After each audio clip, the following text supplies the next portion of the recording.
It's Tuesday, September 9th, 2025. Welcome to Blue Lightning AI Daily. I'm Zane, and today's episode was made with Microsoft Vibe Voice 7B. We've got a big one. Apple's new iPhone event just wrapped, and the headline is loud and clear. Generative AI is now a native layer of your phone, not an app. A layer. I'm Pippa. Hi!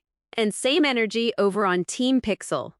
Google's Pixel 9 family is out here weaving Gemini into literally everything. Android, Photos, Docs, YouTube.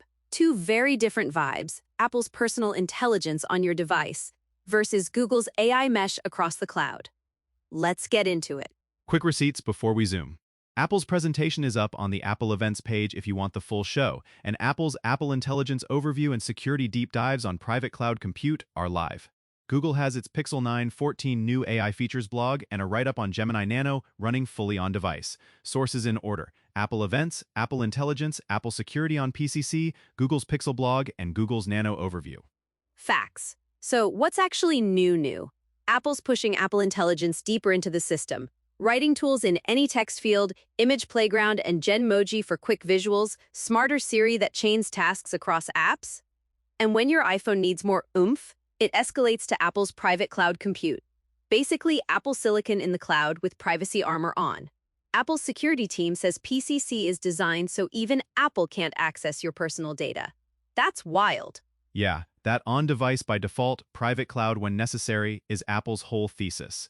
Lower latency, predictable battery draw, and clear disclosure when a task leaves the phone. Meanwhile, Pixel 9 runs Gemini Nano on-device for speed and privacy, offline summaries, voice features, some image tasks, then taps Cloud Gemini for heavy lifts. Because Gemini spans search, photos, docs, and YouTube, drafts and assets follow you everywhere. Two philosophies that creators will actually feel. Okay, creator brain on. Who's this for? If you're a YouTuber or short-form maker, Apple's continuity is clutch. Writing tools to tighten scripts in Notes or Mail, Siri to pull assets and set reminders without bouncing apps, minimal context switching. An image playground for fast thumbnails or idea sketches without jumping into a separate generator? Chef's kiss. And for Pixel folks, recorder summaries for interviews, call notes that privately summarizes calls, Pixel Studio for on-device image gen, plus Gemini living inside Android and Google apps. If your workflow already lives in Google Docs for scripts, Photos as your asset vault, YouTube for everything, the cross-surface AI is a time saver. Wait, Pixel Studio is low-key cool. They're blending on-device diffusion with Imagen 3 in the cloud, so you can spin up drafts on the go and then finesse them later at your desk. And the Gemini Assistant tie-ins? It's giving research mode plus Brainstorm Buddy inside your OS. Let's talk workflow impact. On iPhone, writing tools plus Siri chaining means fewer hops. Rewrite, summarize, change tone, then have Siri file it or schedule it. It's not replacing Final Cut or Logic, but it's greasing the rails between ideation and polish. For solo creators, that saves minutes per task, which becomes hours per week. Yeah, and Pixel's recorder summaries are a snap for podcasters. Record, summarize, drop the outline into Docs, Gemini cleans it up, boom. You're in production faster. Also, Pixel's frequent Pixel drops mean mid-cycle upgrades, so your phone gets new tricks without waiting for the next hardware event. That iterative drip? Kinda addictive. Hardware matters too. Apple's Neural Engine is tuned for system-wide AI, the It Just Happens vibe. Private cloud compute runs on Apple Silicon in the data center, with cryptographic attestation so your device can verify exactly what it's talking to. Google uses the Tensor platform with a dedicated TPU to accelerate Gemini Nano. Both are pushing more on-device. Battery check, because creators live and die by it. Apple's design target is predictable power draw, fewer surprise drains when you lean on AI all day. With Pixel, the hybrid model is efficient on device, but when cloud handoffs happen a lot, you might feel it. It depends on your mix. Lots of cloud-heavy edits could cost juice. Privacy and guardrails. Apple's task scope data, on-device by default, private cloud compute with stateless processing and no retained personal data. Apple's security blog spells it out clearly. Google's Gemini Nano runs offline for sensitive stuff, and cloud features follow account controls and safety filters. Also, disclosure and AI labels are becoming standard across Google surfaces. Availability vibes. Are we touching it today? Apple historically rolls out US English first, then expands. Some features land on the latest iPhones and M-series iPads Max and widen over time. On Pixel, most headline AI is available at launch on Pixel 9, with region.bice caveats. Gemini Live and some deeper integrations may need Gemini Advanced. So yes, you can play now, but read the fine print. Competitive field. This puts Apple toe-to-toe with Google on phones, and it pressures Samsung and the broader Android stack to sharpen their on-device play. It also boxes in third-party assistant apps that don't have system-level hooks. If Siri can rewrite your pitch and file your assets across apps natively, why open a separate assistant? And the threatened list? Any one-off AI camera or voice memo app that doesn't do one thing insanely better might get squeezed. You gotta be a specialist, think Descript level audio editing or runway level video magic, or get absorbed by the OS layer. Use cases time. TikTokers. iPhone gives you quick ideation with Genmoji Dotting's playground for visual bits and writing tools for tight captions. Pixel gives you scene summaries, quick B-roll ideas via Gemini, and frictionless docs handoff for scripts. Podcasters. Pixel's recorder summaries and call notes are killer. Apple's on-device privacy and Siri task chaining is gold for planning and scheduling. Designers. iPhone's system-wide writing and image cleanup in Photos is clean for mood boards and drafts. Pixel's Pixel Studio plus Google Photos as a searchable reference library? Fire for teams. Writers. Apple's tone shift and rewrite in literally any text field is sleeper OP.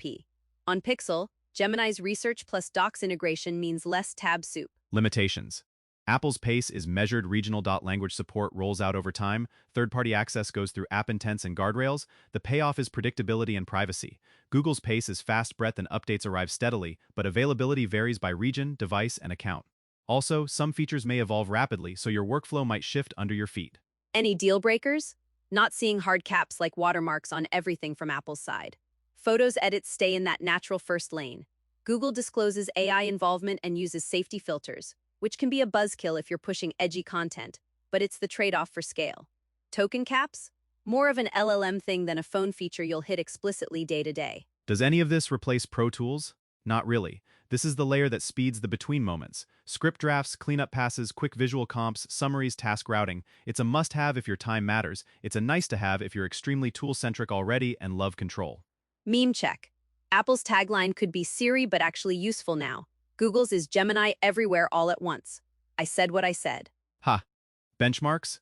Not seeing standardized numbers beyond Google's claims of snappier app launches and on-device wins, and Apple's latency battery story. The real benchmark is how much you stop switching apps. If you shave 5 minutes off every draft and edit loop, that compounds fast. Price and value. We don't have bombshell pricing shifts today, but there's a subscription subtext. Google's Gemini Advanced unlocks more, like Gemini Live. Apple's bundling feels more included with the device, but some cloud escalations are resource-limited behind the scenes. If you're trying to choose, look at your ecosystem. Do you live in Apple Land or Google City? Big picture trend. AI is becoming an OS primitive. Apple's betting on privacy-first, deterministic behavior you can trust in client work. Google's betting on reach and velocity. Your ideas follow you across apps and devices. For creators, both are getting genuinely useful. Real-life scenario. You're on set. With iPhone, dictate a shot list, have writing tools tidy it, Siri fires it to the team chat, Photos cleans a reference still. With Pixel, record the director's pep talk, Gemini summarizes it, Docs gets the bullet points, Photos anchors references you can search later. Either way, you're moving. One last security note for the nerds. Apple's private cloud compute includes secure boot, cryptographic attestation, no retained personal data. Apple Security Research has the receipts. Google's Gemini Nano on-device and Android's AI Core keep private tasks local with safety filters and no internet access for that subsystem. Both are serious about the hard parts. So, are we calling a winner? I'm calling a vibe check. If you want consistency, privacy, and battery predictability, Apple.